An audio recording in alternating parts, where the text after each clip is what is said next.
Quadratic equations and graphing quadratics is going to be the final chapter of our book. The first thing that we're going to do is review a little bit about quadratics. Remember when we were solving quadratics before, we factored.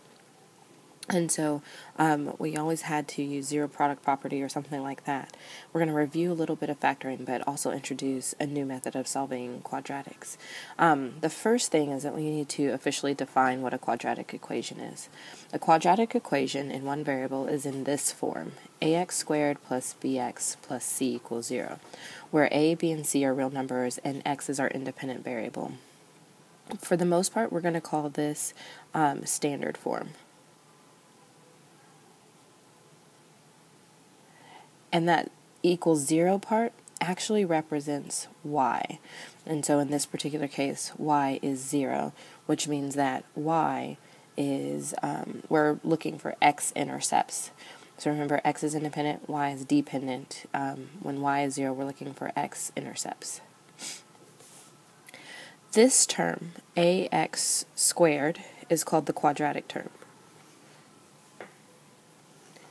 because the degree on the independent variable is 2. The degree on this term, the bx term, is 1, and so we call that the linear term.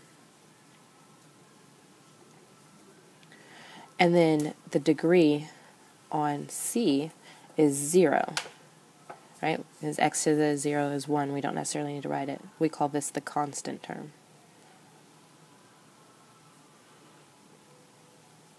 And then again, the 0 represents y. And so you're going to hear me name the terms in this manner. All right. Quadratic equations can be made up of a combination of these terms, but they will always have a quadratic term, otherwise it's not quadratic. Let's review how to solve quadratics.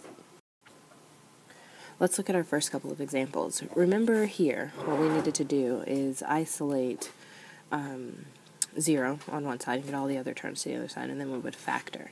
Let's go ahead and factor this. The factors of 6 are 1 and 6, 2 and 3. Factors of 2 are 1 and 2. Recall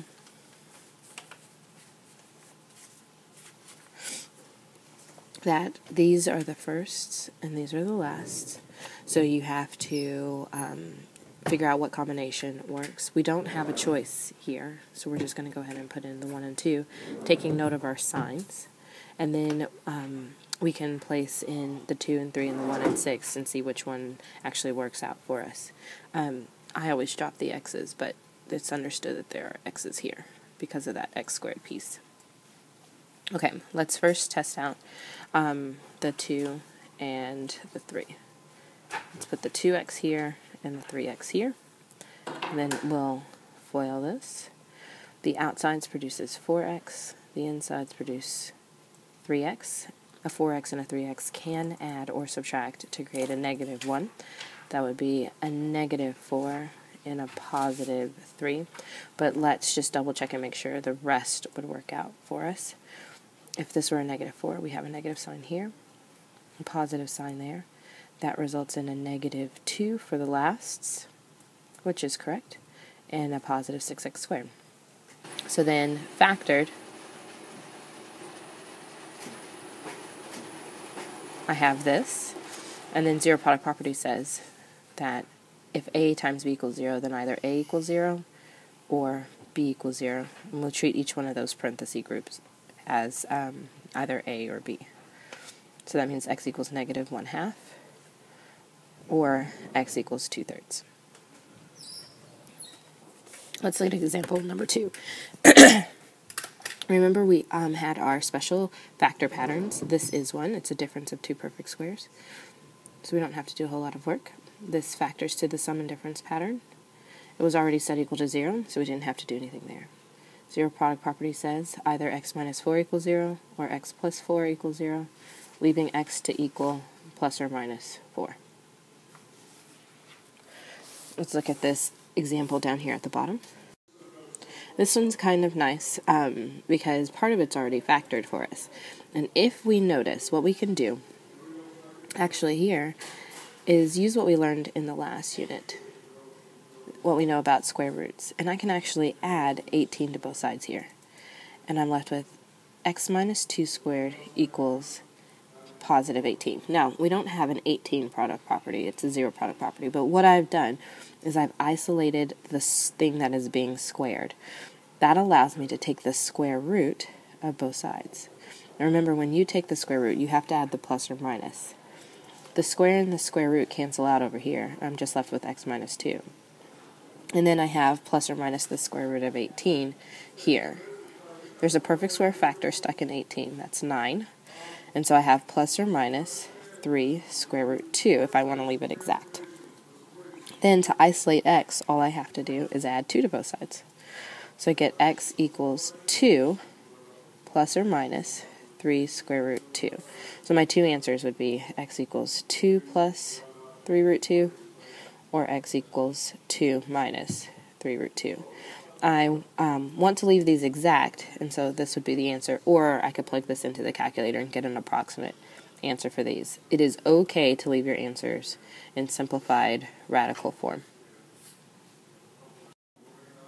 So what that process is called, it's the square root method. It's using sort of a combination of something that's factored and something that is not set equal to 0. So what we can do is we can isolate, in some cases, we can isolate the quadratic term or isolate the thing that's being squared.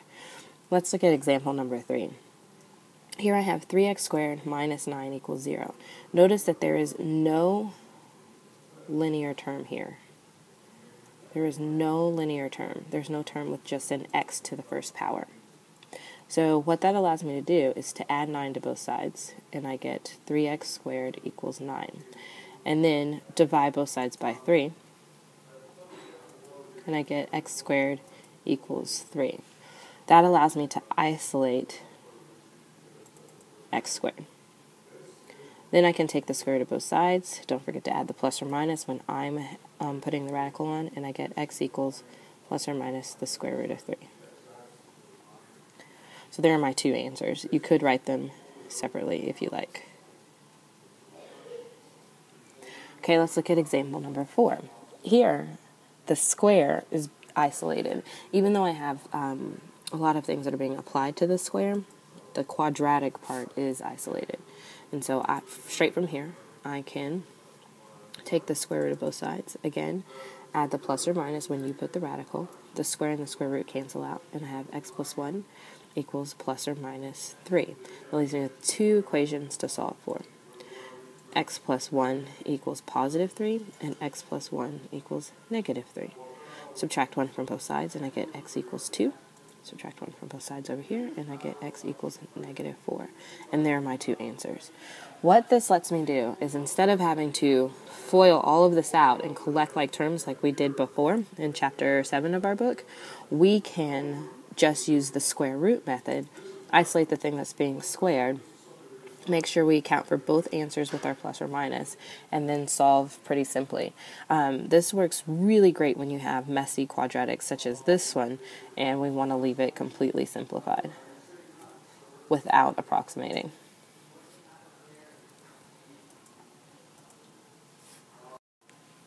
So what happens when we have something like example 5 and 6 here? These are kind of messy.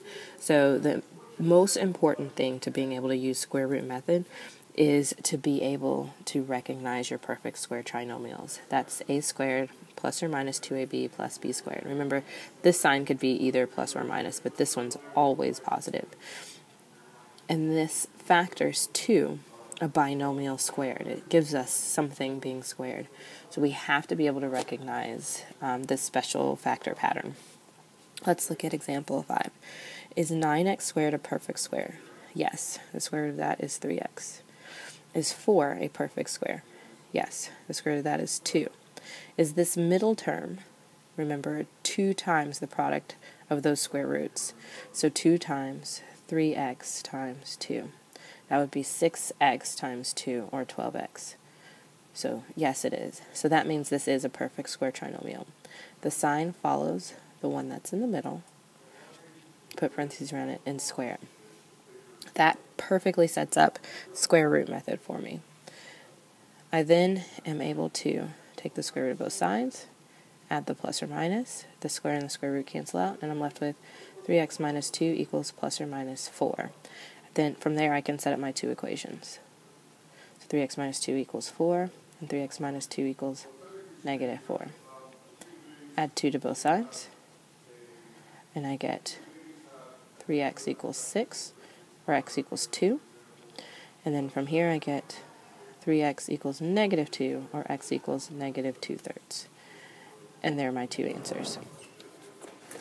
Let's look at example 6. Again, I test to see if this is a perfect square trinomial.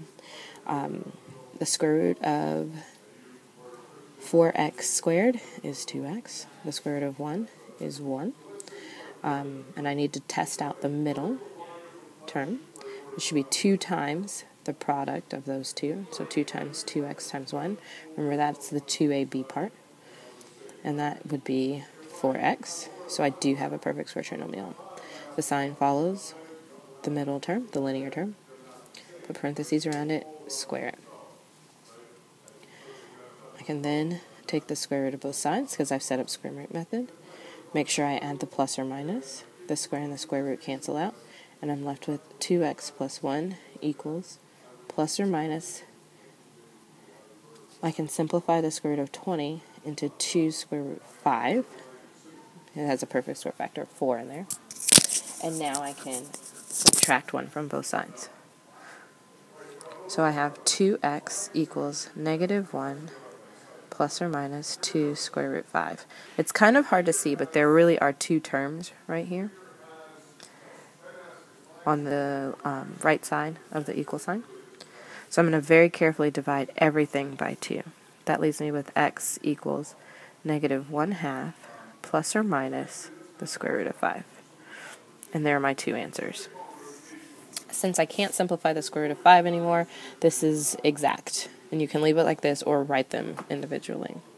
We are going to practice this a lot more in class, and then the next video is going to talk about how to create perfect square trinomials so that you can use the square root method.